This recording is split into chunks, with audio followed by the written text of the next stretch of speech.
Hello అందరికీ, welcome to my channel. ఈరోజు మీకైతే ఒక మంచి స్వీట్ రెసిపీని అయితే చూపించబోతున్నాను. ఇదైతే చాలా చాలా టేస్టీగా ఉంటుంది, అదేవిధంగా చాలా హెల్దీ కూడా.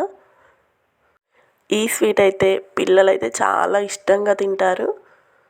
సో లేట్ చేయకుండా వీడియోలోకి అయితే వెళ్ళిపోదాం. దీనికోసం ముందుగా ఒక 1 కప్పు పల్లీలను అయితే తీసుకోండి. ఈ పల్లీలను అయితే వేయించాల్సిన అవసరం ఏం లేదు, పచ్చివే తీసుకోండి. తీసుకొని ఇందులో తగినన్ని వాటర్ని అయితే వేసుకొని ఒక 2 టైమ్స్ అయితే శుభ్రంగా వాష్ చేసుకోండి. వాష్ చేసుకొని పల్లీలు మునిగే వరకు వాటర్ని అయితే పోసుకొని ఒక 2 అవర్స్ అయితే నానబెట్టుకోండి. 2 అవర్స్ తర్వాత మీకు చూపిస్తున్నాను. మనకైతే పల్లీలు ఈ విధంగా ఉబ్బినాయి అన్నమాట కొంచెము. సో ఇందులో ఉన్న వాటర్ని అయితే పంపేసుకొని ఒక మిక్సీ జార్ అయితే తీసుకొని ఈ పల్లీలను అందులోకి అయితే వేసుకోండి. వేసుకొని పల్లీలు మునిగే వరకు వాటర్ని అయితే పోసుకొని వీలైనంత మెత్తగా అయితే గ్రైండ్ చేసుకోండి.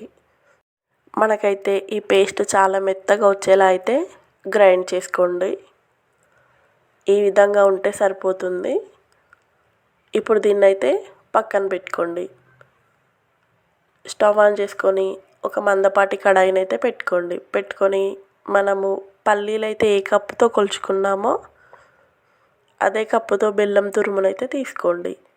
తీసుకొని ఇందులోనే 1/2 కప్పు వరకు వాటర్ని అయితే యాడ్ చేసుకోండి. చేసుకొని స్టవ్ అయితే హై ఫ్లేమ్లో పెట్టుకొని దీన్ని అయితే కరిగించుకోండి. ఈ విధంగా కలుపుకున్నాక మనకైతే బెల్లం మొత్తం కరిగిపోయింది చూడండి. ఇప్పుడు స్టవ్ అయితే మీడియం టు హై ఫ్లేమ్కి అయితే మార్చుకుంటూ ఉండండి. మనకి బెల్లం అనేటువంటిది పాకం రావాల్సిన అవసరం ఏం లేదండి. సో ఈ విధంగా ఒక్కసారి మరుగొస్తే సరిపోతుంది. ఈ విధంగా మరుగుతున్నప్పుడు ఇందాక మనం పల్లి పేస్ట్ ఉంది కదా పట్టుకుంది, ఇందులో అయితే యాడ్ చేసుకోండి. యాడ్ చేసుకొని స్టవ్ను అయితే హై టు మీడియం ఫ్లేమ్కి అయితే అడ్జస్ట్ చేసుకుంటూ ఈ విధంగా అయితే కలుపుకోండి. మళ్ళీ ఇందులో ఎలాంటి వాటర్ని కూడా యాడ్ చేసుకోకండి.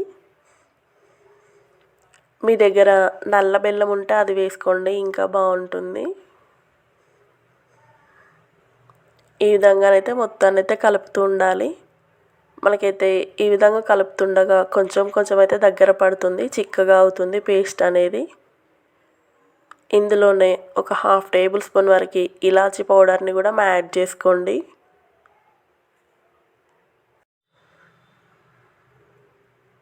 మనకి ఈ విధంగా కొంచెం దగ్గరగా ఈ బబుల్స్ వస్తున్నప్పుడైతే ఇందులో ఒక 2 టేబుల్ స్పూన్ వరకు అయితే నెయ్యిని అయితే యాడ్ చేసుకోండి.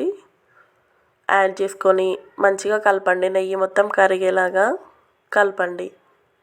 మనం దీన్ని ఇలాగే వదిలేస్తే అడుగంటిపోతుంది. సో కలుపుకుంటూనే ఉండాలి. ఇది మనకి ఇంకా దగ్గరగా అయ్యే వరకు కూడా కలుపుతూనే ఉండాలన్నమాట. మనకి లైట్గా కొంచెం అయితే కలర్ చేంజ్ అవుతుంది.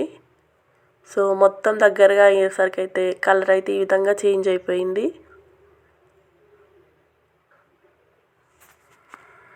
ఈ టైంలో అయితే స్టవ్ అయితే సిమ్లోనే ఉంచుకొని ఇందులో నేనైతే ఫుడ్ కలర్ని యాడ్ చేసుకుంటున్నాను. ఇదైతే పూర్తిగా ఆప్షనల్ అండి, మీరు కావాలంటే చేసుకోండి, లేకపోతే లేదు. ఈ విధంగా యాడ్ చేసుకొని మొత్తం అయితే ఒకసారి కలపండి. మీరు నల్ల బెల్లంని యాడ్ చేసుకుంటే సేమ్ ఇట్లనే కలర్ వస్తుంది.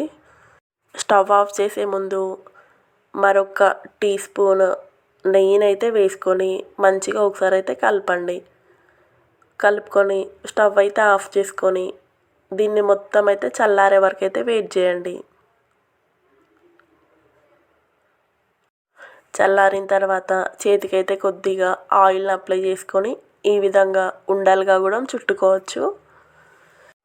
మీరు కనుక మన ఛానల్ని మొదటిసారి చూస్తున్నట్లయితే please subscribe my channel. Video కనుక నచ్చితే ఒక లైక్ చేయండి. మీరు లడ్డూలాగా అయినా చుట్టుకోవచ్చు, లేకపోతే ఒక చిన్న గిన్నెనైతే తీసుకొని దానికి అయితే కొంచెం నెయ్యినైనా లేకపోతే ఆయిల్ అయినా అప్లై చేసుకొని దీన్నైతే ఇందులో వేసుకొని ఈ విధంగా మంచిగా ప్రెస్ చేసుకొని వేరొక ప్లేట్ని అయితే తీసుకొని అందులో అయితే ఈ విధంగా వేసుకోండి. మనకైతే ఈజీగానే వస్తుంది. చూడండి, మనకైతే చాలా బాగా వచ్చింది. సేమ్ ఇదే ప్రాసెస్లో మిగిలిన దానిని కూడా వేసుకోండి.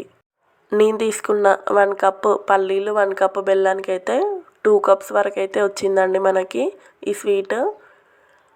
ఈ విధంగా వేసుకొని కొన్ని డ్రై ఫ్రూట్స్ని అయితే పైన చల్లుకున్నామంటే ఎంతో టేస్టీగా ఉండే హెల్దీ పీనట్ స్వీట్ అయితే రెడీ అయిపోయింది. ఇదైతే చాలా చాలా టేస్టీగా నోట్లో వేసుకుంటే వెన్నలాగా కరిగిపోతుంది. అంత బాగుంటుంది. పిల్లలకి ఇచ్చామంటే ఇంకా కావాలని అడుగుతారు. పిల్లలకైతే ఈ విధంగా చేసి పెట్టామంటే హెల్తీగా హ్యాపీగా తింటారు. మీరు కూడా తప్పకుండా ట్రై చేయండి.